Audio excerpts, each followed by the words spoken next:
வணக்கம். நான் உங்கள் doctor Syed Afridi, KH nursing home. Last வீடியோவில் நம்ம டயக்னோஸ்டிக் டெஸ்ட்னால் என்னென்னு பார்த்தோம். இந்த வீடியோவில் சிபிசின்னு சொல்லக்கூடிய கம்ப்ளீட் பிளட் கவுண்ட் பற்றி பார்க்கலாம். சிபிசி ரொம்ப காமனான மக்கள் எல்லாருக்கும் கேள்விப்பட்டிருக்க டெஸ்ட். எல்லா ஹாஸ்பிட்டல்ஸ்லேயும் ஒரு டாக்டர் எடுக்கக்கூடிய ஃபஸ்ட்டு டெஸ்ட் இந்த சிபிசியாக தான் இருக்கும். இது ரொம்ப பேசிக்கான, சிம்பிளான, அதே போல் ரொம்ப முக்கியமான டெஸ்ட். நம்ம உடம்புல வெயின்னு சொல்லக்கூடிய இரத்த நாணத்திலிருந்து பிளட்டை எடுத்து அதை டியூப்பில் வைப்பாங்க. அப்புறம் அந்த டியூப்பில் எத்திலீன் டைஅமீன் டெட்ரா அசிட்டிக் ஆசிட்னு சொல்லக்கூடிய ஒரு அடிட்டிவ் இருக்கும். அது இந்த டியூப்பில் இருக்கிற ரத்தத்தை உறையாமல் வைக்கும்.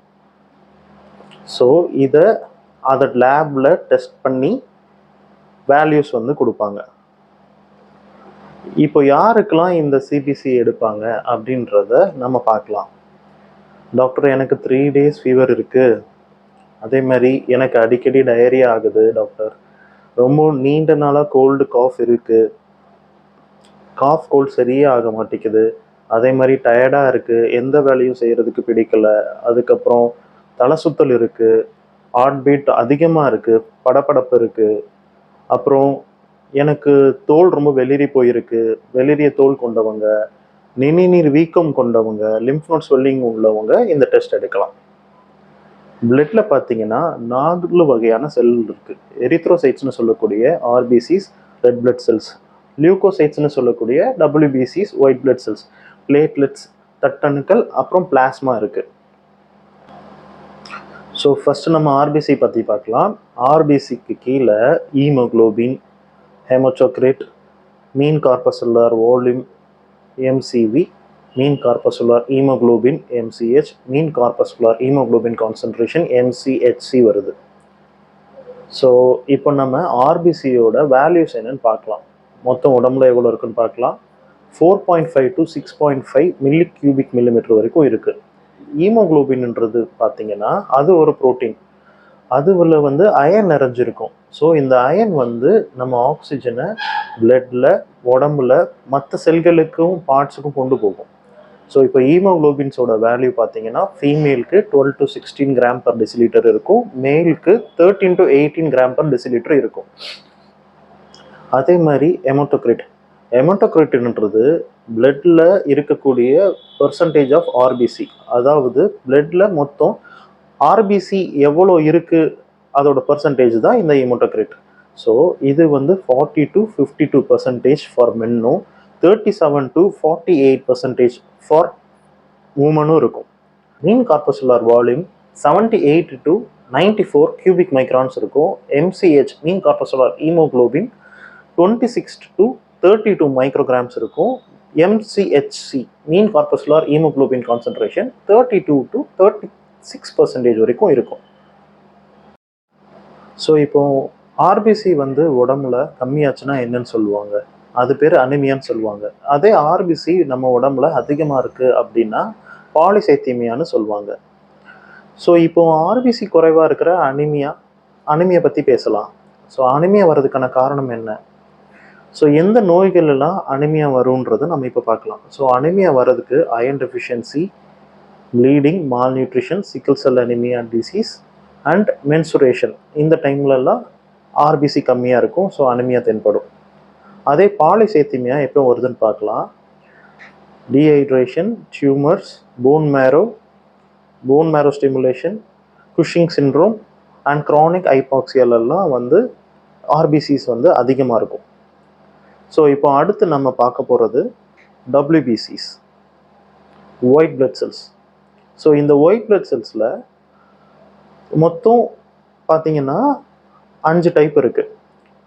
ஸோ இந்த ஒயிட் பிளட் செல்ஸில் மொத்தம் 5 டைப் இருக்குது. Lymphocyte, neutrophil, monocytes, basophils and ஈசனோஃபில்ஸ்.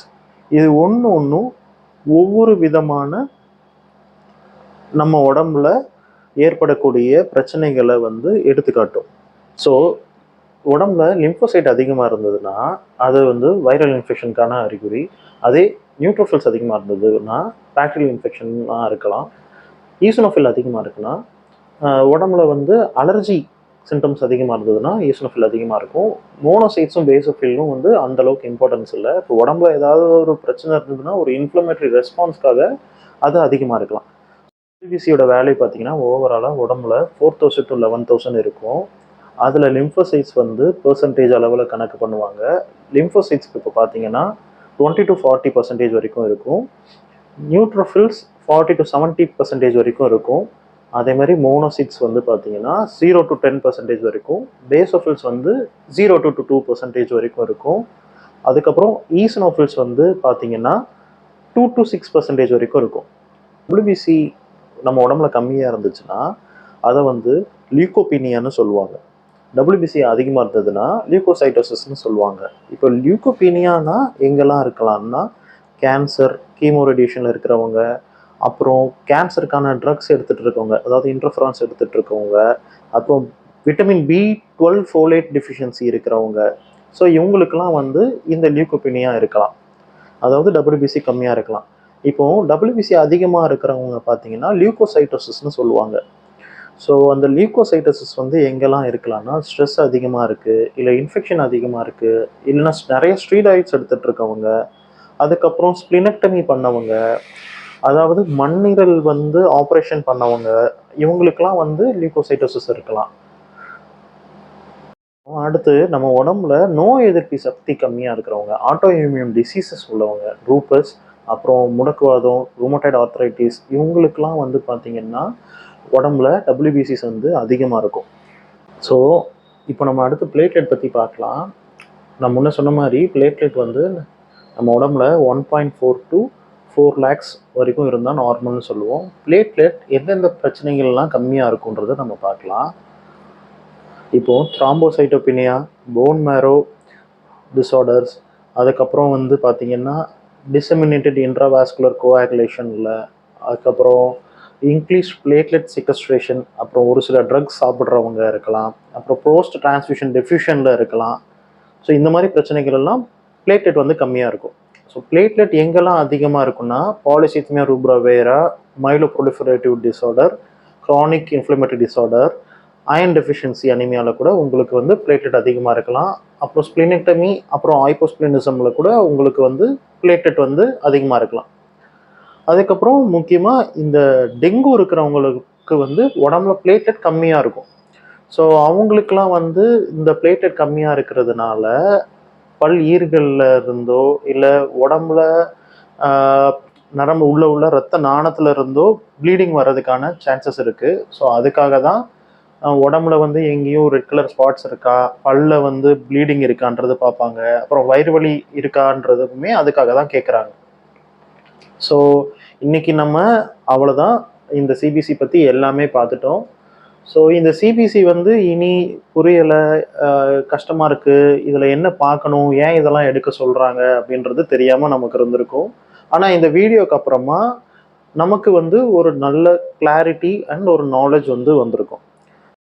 So நான் இப்போ மேலே சொன்ன சிபிசியோட வேல்யூஸ் வந்து ஒவ்வொரு லேப்ஸுக்கும் டிஃபர் ஆகும். இப்போ நான் சொன்ன நார்மல் வேல்யூஸ் எல்லாமே நம்ம கேஜ் நர்சிங் ஹோமில் உள்ள சாய் கிளினிக்கல் லெபார்டரிஸோடைய நார்மல் ரேஞ்ச். இப்போ சிபிசியிலேருந்து எல்லா விதமான டெஸ்ட்டுமே நம்ம கேஜ் நர்சிங் ஹோமில் எடுப்பாங்க.